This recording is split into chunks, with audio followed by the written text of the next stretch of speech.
uns braços, de Machado de Assis. Voz, Iba Mendes. Inácio estremeceu, ouvindo os gritos do solicitador. Recebeu o prato que esse lhe apresentava e tratou de comer, debaixo de uma trovoada de nomes: malandro, cabeça de vento, estúpido, maluco. Onde anda que nunca ouve o que lhe digo? Hei de contar tudo a seu pai, para que ele sacuda a preguiça do corpo com uma boa vara de marmelo ou um pau. Sim, ainda pode apanhar, não pense que não. Estúpido, maluco! Olhe que lá fora é isto mesmo que você vê aqui, continuou, voltando-se para Dona Severina, senhora que vivia com ele maritalmente há anos. Confunde-me os papéis todos, erra as casas, vai a um escrivão em vez de ir a outro, troca os advogados. É o diabo, é o tal sono pesado e contínuo. De manhã é o que se vê. Primeiro que acorde é preciso quebrar-lhe os ossos. Deixe, amanhã hei de acordá-lo a pau de vassoura. Dona Severina tocou-lhe no pé, como pedindo que acabasse. Borges expectorou ainda alguns impropérios e ficou em paz com Deus e com os homens. Não digo que ficou em paz com os meninos, porque o nosso Inácio não era propriamente menino. Tinha 15 anos feitos e bem feitos, cabeça inculta, mas bela, olhos de rapaz que sonha, que adivinha, que indaga, que quer saber e não acaba de saber nada. Tudo isso posto sobre um corpo não destituído de graça, ainda que mal vestido. O pai é barbeiro na Cidade Nova, e polo de agente, escrevente, ou o que quer que era, do solicitador Borges, com esperança de vê-lo no fórum, porque lhe parecia que os procuradores de causas ganhavam muito. Passava-se isso na Rua da Lapa, em 1870. Durante alguns minutos não se ouviu mais que o tinir dos talheres e o ruído da mastigação.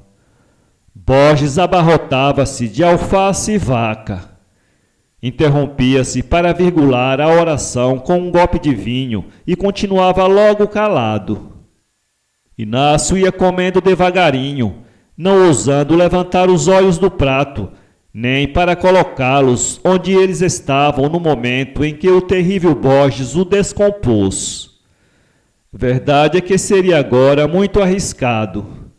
Nunca ele pôs os olhos nos braços de Dona Severina, que se não esquecesse de si e de tudo. Também a culpa era antes de Dona Severina em trazê-los assim nus, constantemente. Usava mangas curtas em todos os vestidos de casa, meio palmo abaixo do ombro. Dali em diante ficavam-lhe os braços à mostra. Na verdade, eram belos e cheios, em harmonia com a dona, que era antes grossa que fina, e não perdiam a cor nem a maciez por viverem ao ar. Mas é justo explicar que ela os não trazia assim por faceira, senão porque já gastara todos os vestidos de mangas compridas. De pé era muito vistosa, andando tinha meneios engraçados. Ele, entretanto, quase que só havia a mesa, onde, além dos braços, mal poderia mirar-lhe o busto. Não se pode dizer que era bonita, mas também não era feia. Nenhum adorno. O próprio penteado consta de muito pouco. Alisou os cabelos, apanhou-os, atou-os e fixou-os no alto da cabeça com um pente de tartaruga que a mãe lhe deixou. Ao pescoço, um lenço escuro. Nas orelhas, nada. Tudo isso com 27 anos floridos e sólidos. Acabaram de jantar. Borges, vindo o café, tirou 4 charutos da algibeira, comparou-os, apertou-os entre os dedos, escolheu um e guardou os restantes. Aceso o charuto, fincou os cotovelos na mesa e falou a Dona Severina de 30 mil coisas que não interessavam nada ao nosso Inácio. mas enquanto falava, não o descompunha e ele podia devanear à larga. Inácio demorou o café o mais que pôde. Entre um e outro gole, alisava a toalha, arrancava dos dedos pedacinhos de pele imaginários ou passava os olhos pelos quadros da sala de jantar, que eram dois, um São Pedro e um São João, registros trazidos de festas encaixilhados em casa. Vá que disfarçasse com São João, cuja cabeça moça alegra as imaginações católicas. Mas com o austero São Pedro era demais. A única defesa do moço Inácio é que ele não via nenhum nem outro. Passava os olhos por ali como por nada. Via só os braços de Dona Severina, ou porque sorrateiramente olhasse para eles, ou porque andasse com eles impressos na memória. "Homem, você não acaba mais?" bradou de repente o solicitador. Não havia remédio.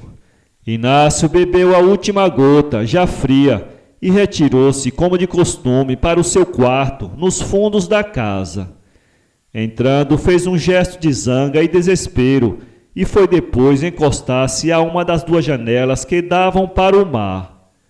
5 minutos depois, a vista das águas próximas e das montanhas ao longe restituía-lhe o sentimento confuso, vago, inquieto, que lhe doía e fazia bem, alguma coisa que deve sentir a planta quando a botou a primeira flor.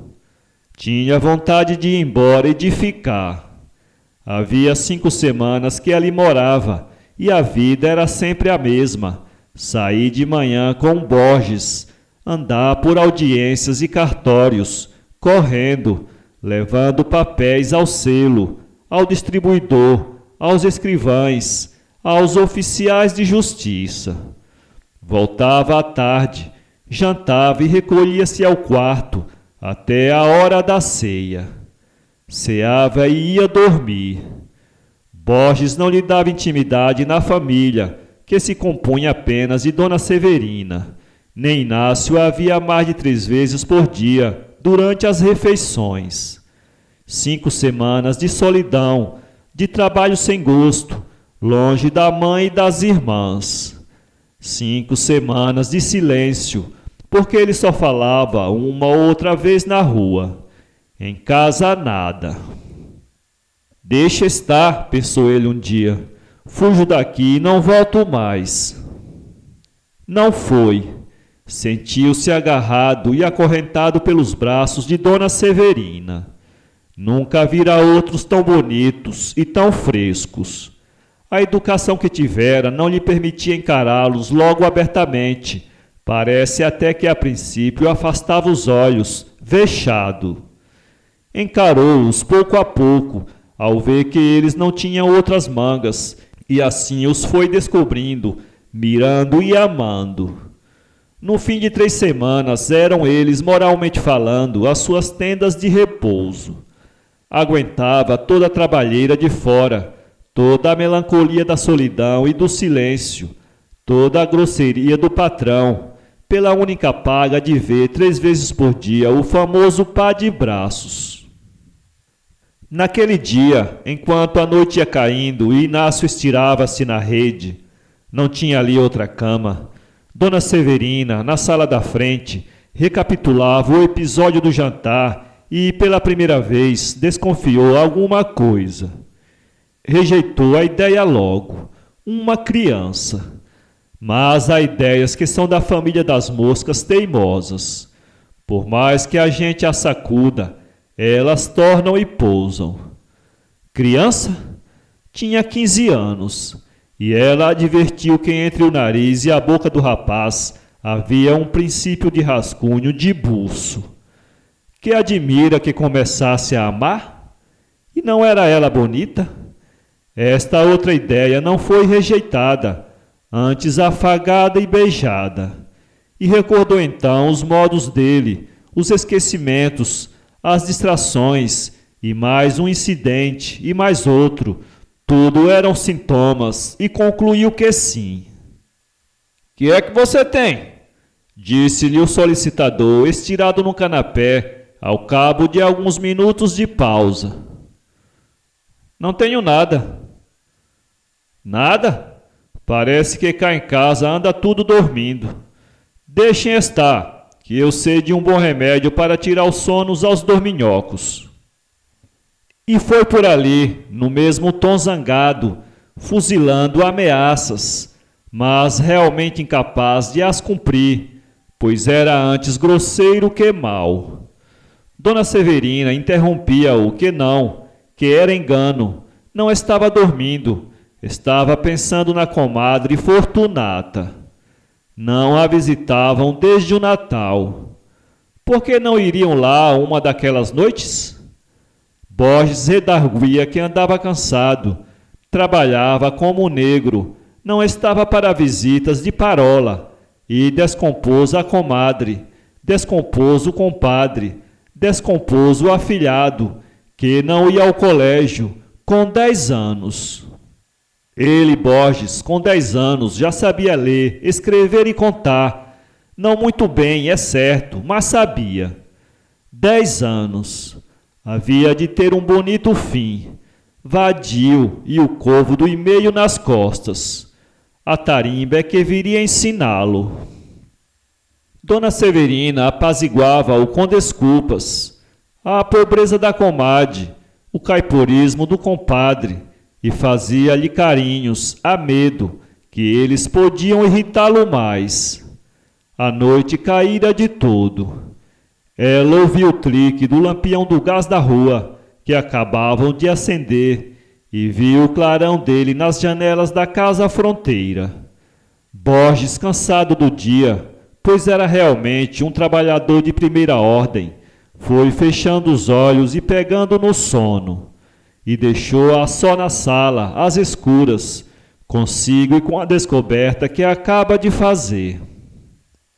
Tudo parecia dizer à dama que era verdade, mas essa verdade, desfeita a impressão do assombro, trouxe-lhe uma complicação moral que ela só conheceu pelos efeitos, não achando meio de discernir o que era. Não podia entender-se nem equilibrar-se. Chegou a pensar em dizer tudo ao solicitador e ele que mandasse embora o fedelho. Mas que era tudo? Aqui estacou. Realmente não havia mais que suposição, coincidência e possivelmente ilusão. Não, ilusão não era. E logo recolhia os indícios vagos, as atitudes do mocinho, o acanhamento, as distrações, para rejeitar a ideia de estar enganada. Daí a pouco, capciosa natureza, refletindo que seria mal acusá-lo sem fundamento, admitiu que se iludisse, para o único fim de observá-lo melhor e averiguar bem a realidade das coisas. Já nessa noite, Dona Severina mirava por baixo dos olhos os gestos de Inácio. Não chegou a achar nada, porque o tempo do chá era curto e o rapazinho não tirou os olhos da xícara. No dia seguinte pôde observar melhor e nos outros otimamente. Percebeu que sim, que era amada e temida, amor adolescente e virgem, retido pelos liames sociais e por um sentimento de inferioridade que o impedia de reconhecer-se a si mesmo. Dona Severina compreendeu que não havia recear nenhum desacato e concluiu que o melhor era não dizer nada ao solicitador. Poupava-lhe um desgosto e outro à pobre criança. Já se persuadia bem que ele era criança e assentou de o tratar tão secamente como até ali, ou ainda mais. E assim fez. Inácio começou a sentir que ela fugia com os olhos, ou falava áspero, quase tanto como o próprio Borges. De outras vezes é verdade que o tom da voz saía brando e até meigo, muito meigo. Assim como o olhar geralmente esquivo, tanto errava por outras partes que, para descansar, vinha pousar na cabeça dele. Mas tudo isso era curto. Vou-me embora, repetia ele na rua como nos primeiros dias. Chegava a casa e não se ia embora. Os braços de Dona Severina fechavam-lhe um parênteses no meio do longo e fastidioso período da vida que levava, e essa oração intercalada trazia uma ideia original e profunda, inventada pelo céu unicamente para ele. Deixava-se estar e ia andando. Afinal, porém, teve de sair, e para nunca mais. Eis aqui como e porquê. Dona Severina tratava-o desde alguns dias com benignidade. A rudeza da voz parecia acabada, e havia mais do que brandura, havia desvelo e carinho. Um dia recomendava-lhe que não apanhasse ar, outro que não bebesse água fria depois do café quente, conselhos, lembranças, cuidados de amiga e mãe, que lhe lançaram na alma ainda maior inquietação e confusão. Inácio chegou ao extremo de confiança de rir um dia à mesa, coisa que jamais fizera.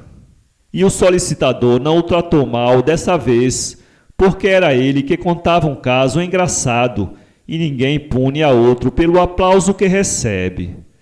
Foi então que Dona Severina viu que a boca do mocinho, graciosa estando calada, não era menos quando ria. A agitação de Inácio ia crescendo, sem que ele pudesse acalmar-se nem entendesse. Não estava bem em parte nenhuma. Acordava de noite pensando em Dona Severina. Na rua trocava de esquinas, errava às portas, muito mais que dantes, e não via mulher ao longe ou ao perto que lhe não trouxesse à memória. Ao entrar no corredor da casa, voltando do trabalho, sentia sempre algum alvoroço, às vezes grande, quando dava com ela no topo da escada, olhando através das grades de pau da cancela, como tendo acudido a ver quem era. Um domingo, nunca ele esqueceu esse domingo, estava só no quarto, à janela, virado para o mar, que lhe falava a mesma linguagem obscura e nova de Dona Severina.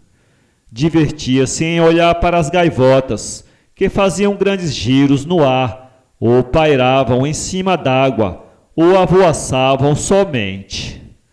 O dia estava lindíssimo. Não era só um domingo cristão, era um imenso domingo universal.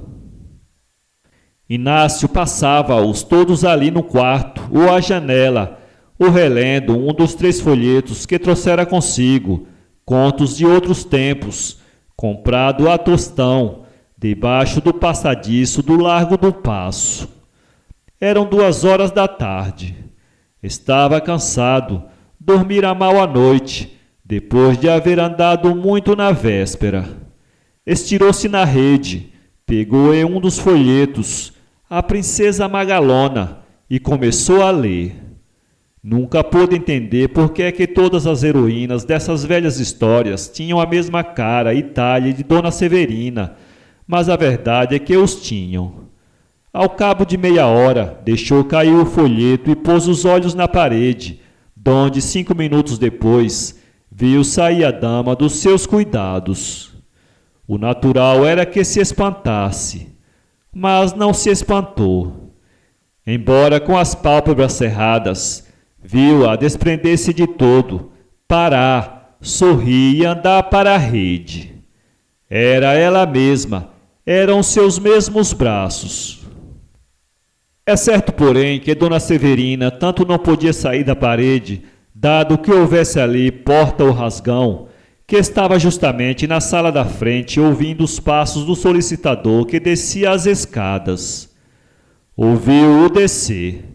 Foi à janela vê-lo sair e só se recolheu quando ele se perdeu ao longe, no caminho da Rua das Mangueiras. Então entrou e foi sentar-se no canapé. Parecia fora do natural, inquieta, quase maluca. Levantando-se, foi pegar na jarra que estava em cima do aparador e deixou-a no mesmo lugar. Depois caminhou até a porta, deteve-se e voltou, ao que parece sem plano. Sentou-se outra vez, 5 ou 10 minutos. De repente, lembrou-se que Inácio comera pouco ao almoço e tinha o ar abatido e advertiu que podia estar doente. Podia ser até que estivesse muito mal. Saiu da sala, atravessou rasgadamente o corredor e foi até o quarto do mocinho, cuja porta achou escancarada. Dona Severina parou, espiou, deu com ele na rede, dormindo, com o braço para fora e o folheto caído no chão. A cabeça inclinava-se um pouco do lado da porta, deixando ver os olhos fechados, os cabelos revoltos e um grande ar de riso e de beatitude. Dona Severina sentiu bater-lhe o coração com veemência e recuou. Sonhara de noite com ele. Pode ser que ele estivesse sonhando com ela. Desde madrugada que a figura do mocinho andava-lhe diante dos olhos como uma tentação diabólica. Recuou ainda, depois voltou, olhou 2, 3, 5 minutos ou mais. Parece que o sono dava à adolescência de Inácio uma expressão mais acentuada, quase feminina, quase pueril. Uma criança, disse ela a si mesma, naquela língua sem palavras que todos trazemos conosco. E esta ideia abateu-lhe o alvoroço do sangue e dissipou-lhe, em parte, a turvação dos sentidos. Uma criança. E mirou lentamente, fartou-se de vê-lo, com a cabeça inclinada, o braço caído. Mas, ao mesmo tempo que o achava criança, achava-o bonito, muito mais bonito que acordado, e uma dessas ideias corrigia ou corrompia a outra. De repente estremeceu e recuou assustada. Ouviram um ruído ao pé, na saleta do engomado. Foi ver, era um gato que deitara uma tigela ao chão. Voltando devagarinho a espiá-lo, viu que dormia profundamente. Tinha o sono duro a criança. O rumor que a abalara tanto não o fez sequer mudar de posição. E ela continuou a vê-lo dormir e talvez sonhar. Que não possamos ver os sonhos um dos outros. Dona Severina tecia visto a si mesma na imaginação do rapaz. Tecia visto diante da rede, risonha e parada. Depois inclinar-se, pegar-lhe nas mãos, levá-las ao peito, cruzando ali os braços, os famosos braços. Inácio, namorado deles, ainda assim ouvia as palavras dela, que eram lindas, cálidas, principalmente novas, ou pelo menos pertenciam a algum idioma que ele não conhecia, posto que o entendesse. 2, 3, 4 vezes a figura esvaía-se, para tornar logo, vindo do mar ou de outra parte, entre gaivotas, ou atravessando o corredor, com toda a graça robusta de que era capaz. E tornando, inclinava-se, pegava-lhe outra vez das mãos e cruzava ao peito os braços, até que, inclinando-se ainda mais, muito mais, abrochou os lábios e deixou-lhe um beijo na boca. Aqui o sonho coincidiu com a realidade, e as mesmas bocas uniram-se na imaginação e fora dela. A diferença é que a visão não recuou, e a pessoa real tão depressa cumprira o gesto, como fugiu até a porta, vexada e medrosa. Dali passou à sala da frente, aturdida do que fizera, sem olhar fixamente para nada. Afiava o ouvido, ia até o fim do corredor, a ver se escutava algum rumor que lhe dissesse que ele acordara, e só depois de muito tempo é que o medo foi passando. Na verdade, a criança tinha um sono duro. Nada lhe abriu os olhos, nem os fracassos contíguos, nem os beijos de verdade. Mas, se o medo foi passando, o vexame ficou e cresceu. Dona Severina não acabava de crer que fizesse aquilo.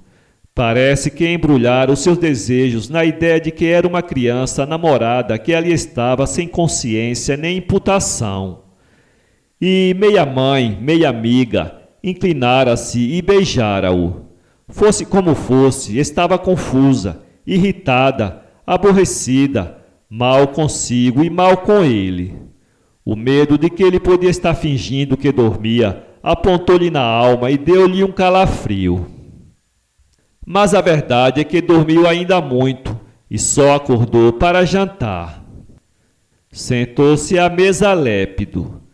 Conquanto achasse Dona Severina calada e severa e o solicitador tão ríspido como nos outros dias, nem a rispidez de um, nem a severidade da outra podiam dissipar-lhe a visão graciosa que ainda trazia consigo, o amortecer-lhe a sensação do beijo.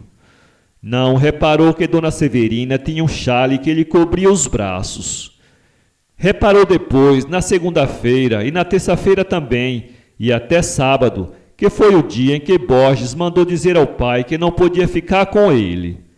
E não o fez zangado, porque o tratou relativamente bem e ainda lhe disse à saída: "Quando precisar de mim para alguma coisa, procure-me." "Sim, senhor.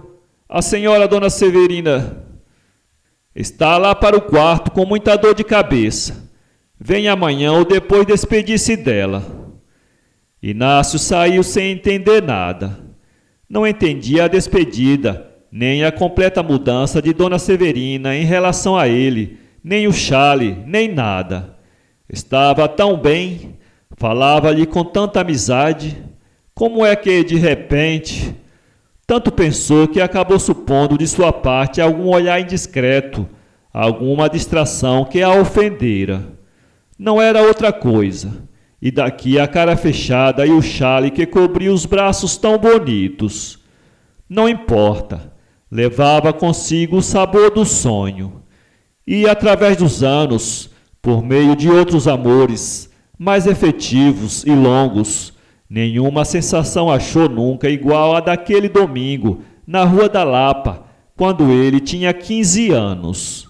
Ele mesmo exclama às vezes sem saber que se engana. E foi um sonho, um simples sonho.